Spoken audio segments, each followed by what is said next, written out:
सुबह की पहली किरणें पड़ते ही शहजादी सारा का महल जगमगाने लगता।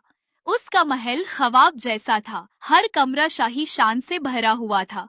ये महल शहजादी सारा का था। सारा अपनी जिंदगी नहायत शान व शौकत से गुजार रही थी। एक ऐसी जिंदगी जिसका ख्वाब हर कोई देखता है। महल के अंदर एक खास कमरा सिर्फ कपड़ों के लिए मखसूस था। रंग बरंगे धागों से सजी हुई पोशाकें और शीशे की अलमारियों में तरतीब से रखे गए जूते, जिनमें हर लिबास के लिए अलग मैच होते। इस कमरे में रोशनी हमेशा जगमगाती रहती।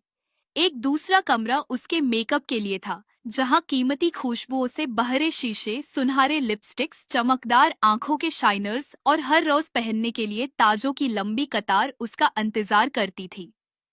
उसका नाश्ता बादाम के दूध, शहद में भीगी रोटियों और सुनहरे प्यालों में रखे हुए पहलों पर मुश्तमिल होता। उसका गुस्ल फूलों के पानी से किया जाता और उसके जिस्म पर रोज पेटल्स निछावर किए जाते। मगर सारा अक्सर अपने खूबसूरत कमरे के सिंगे मरमर के फर्श पर चुपचाप बैठकर आसमान को तकती रहती। क्या खुशी सिर्फ इन चीजों में है? वो खुद से अक्सर पूछती। लेकिन इन सब के बावजूद सारा की आंखों में एक अजीब उदासी थी। वो अक्सर अपनी सोने की बालकनी से दौड़ दौड़ जंगलों को देखा करती, जैसे वहां कोई उसे आवाज दे रहा हो। मुल्का माँ हर रोज सारा को शाही आदाब सिखाती थी। तख्त पर बैठने का तरीका, मेहमानों से बातचीत का अंदाज और दरबार के उसूल।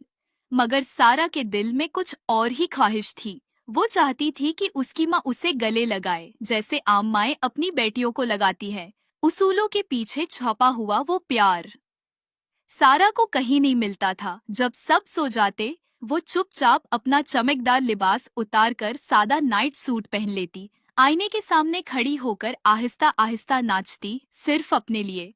एक रात वो अपनी खिड़की से बाहर देख रही थी।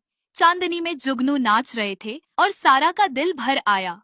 उसी रात सारा ने सादा कपड़े पहने, अपने सुनहरे बाल छुपाए और महल के खुफिया दरवाजे से बाहर निकल गए। बाहर की दुनिया एक जादू जैसी लगी। बाजार की रौनकें, बच्चों की हंसी और एक बूढ़ी औरत की कहानियां। पहली बार सारा ने महसूस किया कि वो जी रही है। उसने चाय पी, बच्चों के साथ खेला और सितारों के नीचे सोई। जब सारा वापस लौटी, मलिकी माँ का चेहरा गुस्से से कांप रहा था। उन्होंने कहा, तुमने शाही कानून तोड़ा है, कैद खाने में जाओ। कैद खाने की सर्द पथरीली दीवारें सारा को घूर रही थी। तभी चांदनी दीवार पर पड़ी और कुछ चमकने लगा। चांदी के फूल एक एक करके उभरने लगे। फिर अचानक